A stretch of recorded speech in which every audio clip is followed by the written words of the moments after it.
Hola, ¿cómo están? Soy Mario Bora, soy miembro de la comunidad Kerigma. Hoy les vengo a hablar de un tema muy importante que está causando mucho daño con esta pandemia y en estos tiempos difíciles que estamos pasando. Y es una emoción llamada tristeza. ¿Por qué es tan malo estar triste? Pues porque la tristeza nos bloquea, no nos deja ver lo bueno de nuestra vida. Es una emoción difícil de luchar contra ella porque se justifica. Todo mundo tenemos justificación para sentirnos tristes. Sí, porque nos fue mal. Sí, porque no teníamos, la pareja no es como nosotros queremos. Porque no nos pagan lo que nos corresponde. Porque nadie nos comprende. Porque si me hicieran caso.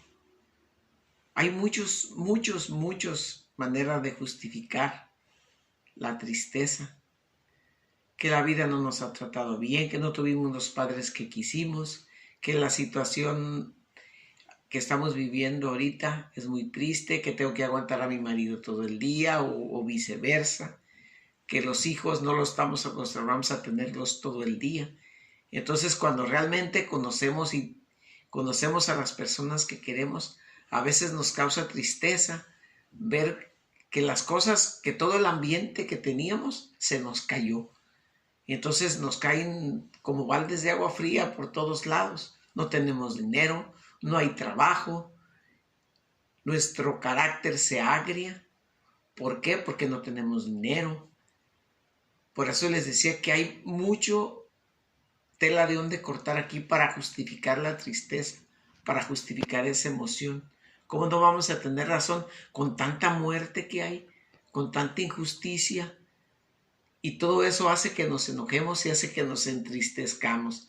Cuando una persona está triste, no puede ver lo bueno de la vida. No puede ver hacia adelante, no puede ver hacia el futuro. Y cuando alguien se bloquea de no ver para el futuro, es una persona triste porque no tiene ninguna esperanza para salir adelante. Y hoy vengo a hablarles yo de un pasaje bíblico que narra exactamente después de la pasión lo que vivieron los discípulos que ya iban tristes y agotados. Pero mejor escuchemos lo que nos dice la palabra de Dios en Lucas,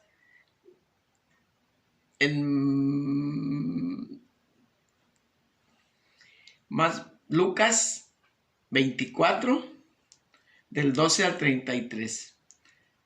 Aquel mismo día, dos de ellos iban a un pueblo llamado Emaús, que dista unos 70 estadios de Jerusalén, y conversaban entre sí sobre todo lo que había pasado. Mientras conversaban y discutían, el mismo Jesús se acercó a ellos y caminó a su lado, pero sus ojos estaban como incapacitados para reconocerle. Y él les dijo: ¿de qué discuten por el camino? Ellos se pararon con aire entristecido. Uno de ellos, llamado Cleofas, le respondió: ¿eres tú el único residente en Jerusalén que no sabe las cosas que han pasado allí estos días? Él les dijo: ¿qué cosas? Ellos le dijeron: lo de Jesús el Nazareno, que fue un profeta poderoso en obras y palabras delante de Dios y de todo el pueblo. Cómo nuestros sumos sacerdotes y magistrados le condenaron a muerte y le crucificaron. Nosotros esperábamos que sería él el que iba a librar a Israel. Pero con todas esas cosas, llevamos ya 3 días desde que esto pasó. El caso es que algunas mujeres de las nuestras nos han sobresaltado, porque fueron de madrugada al sepulcro y al no hallar su cuerpo, vinieron diciendo que incluso habían visto una aparición de ángeles que decían que él vivía. Fueron también algunos de los nuestros al sepulcro y lo hallaron tal como las mujeres lo habían dicho, pero a él no lo vieron. Él les dijo: oh insensatos y tardos de corazón para creer todo lo que dijeron los profetas.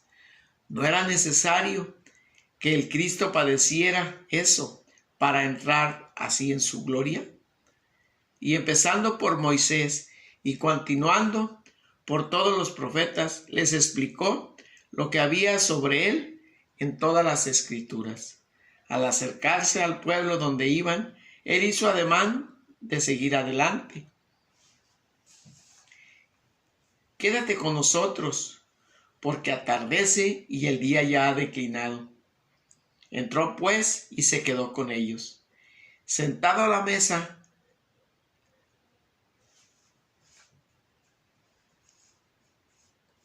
con ellos, tomó el pan, pronunció la bendición, lo partió y se lo iba dando. Entonces se les abrieron los ojos y le reconocieron, pero él desapareció de su vista. Se dijeron uno a otro: ¿no estaba ardiendo nuestro corazón dentro de nosotros cuando nos hablaba en el camino y nos explicaba las Escrituras? Y levantándose al momento, se volvieron a Jerusalén y encontraron reunidos a los 11 y a los que estaban con ellos, que decían: es verdad, el Señor ha resucitado y se ha aparecido a Simón. Ellos, por su parte, contaron lo que había pasado en el camino y cómo le habían conocido al partir el pan. Esta es palabra de Dios. Hermanos, en este relato podemos encontrar lo que les decía al principio. Los discípulos venían tristes, venían decepcionados, porque aquella persona que habían idealizado ya no estaba con ellos.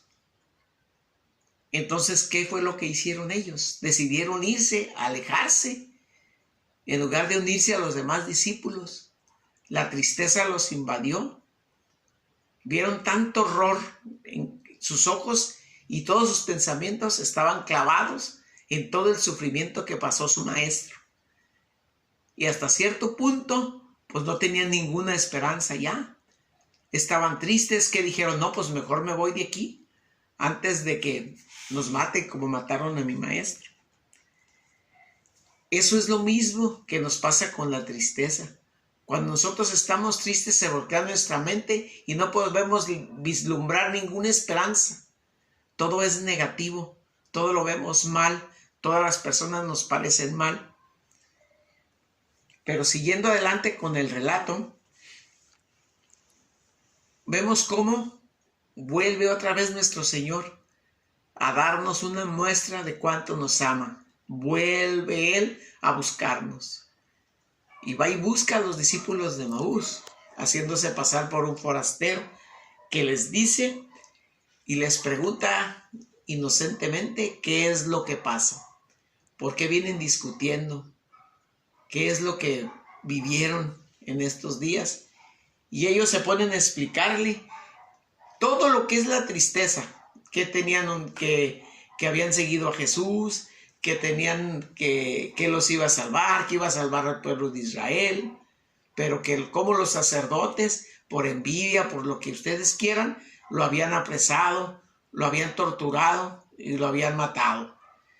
Y estaban desconcertados porque habían ido al sepulcro unas mujeres y les habían dicho que habían visto a unos ángeles y que esos ángeles le habían dicho que estaba vivo.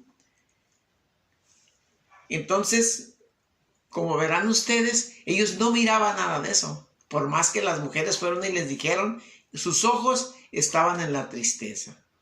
Sus ojos estaban en lo que les había pasado, en sentir lástima por ellos mismos, en ver todo lo que en ese momento rodeaba a los apóstoles. Tristeza, dolor, no tenían dinero, tenían mucho miedo porque todos temían que los fueran a matar, igual como mataron a su maestro.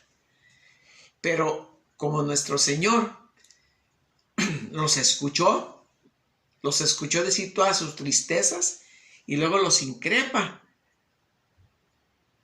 porque les están diciendo que ya resucitó y no lo ven. Entonces los increpa y les dice, insensatos, aquí dice, insensatos y tardos de corazón para creer lo que dijeron los profetas. Y empieza a explicarles todo desde sus orígenes de Moisés, desde Moisés hasta Juan Bautista, cómo todo estaba preparado para que él viniera.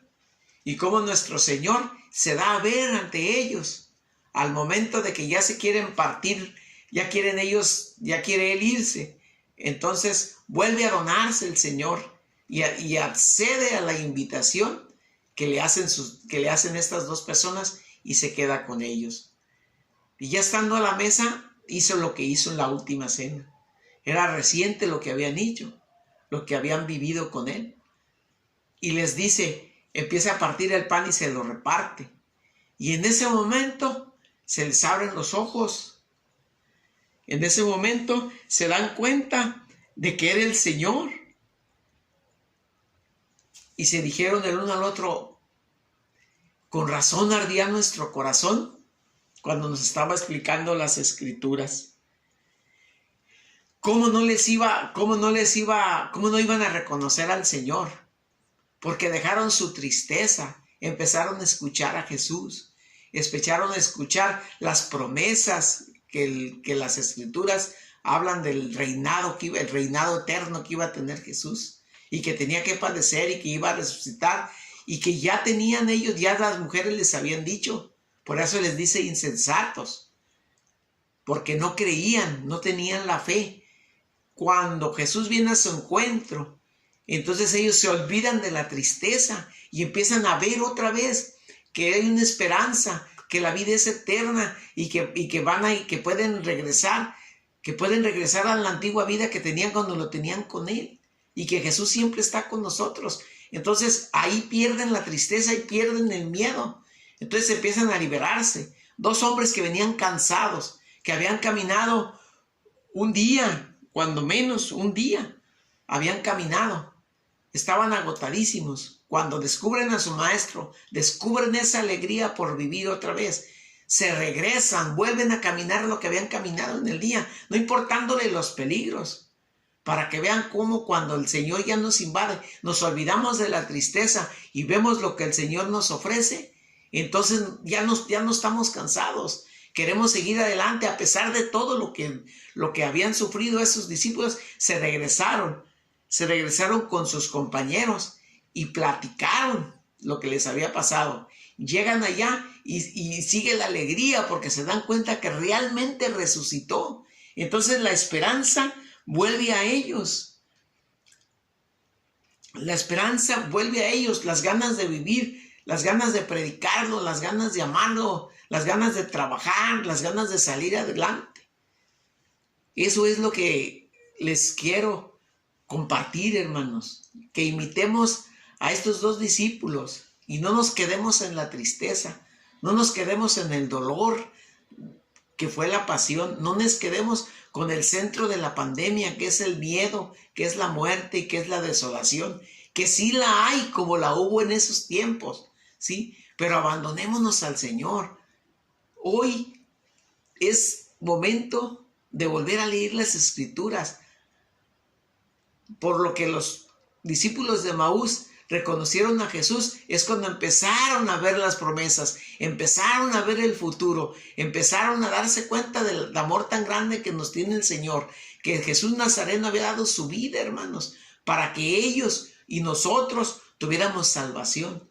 Hoy es en este tiempo, es cuando debemos volver nuestra mirada hacia Jesús, nuestra mirada a las Escrituras, nuestra mirada a todas las promesas que Dios nos hace para poder salir de esta tristeza que nos avalancha y que nos destruye nuestros hogares y que nos destruye nuestra persona, nos bloquea para no ver. Miremos hacia arriba, miremos hacia Dios y dejemos que Él llegue con nosotros, dejemos que Él nos hable. ¿Cómo nos va a hablar en las Escrituras, hermanos? En la Santa Eucaristía, por internet, como la están pasando. Debemos de poner todo nuestro corazón, toda nuestra mente, todo lo que poseemos lo debemos poner en sus manos. Debemos arrojarnos a los brazos de Jesús, debemos arrojarnos a la oración, a la meditación. Debemos de pensar en lo bonito de la vida, en el cielo. Yo creo que a veces en estos tiempos ya no pensamos en el cielo, ya no pensamos en las promesas de Jesús. Dichosos los que sufren, dichosos los que lloran hoy porque ya reirán, dichosos los que sufren, dichosos los que sufren persecución e injusticias. ¿Por qué? Porque de ellos es el reino de los cielos, es de nosotros.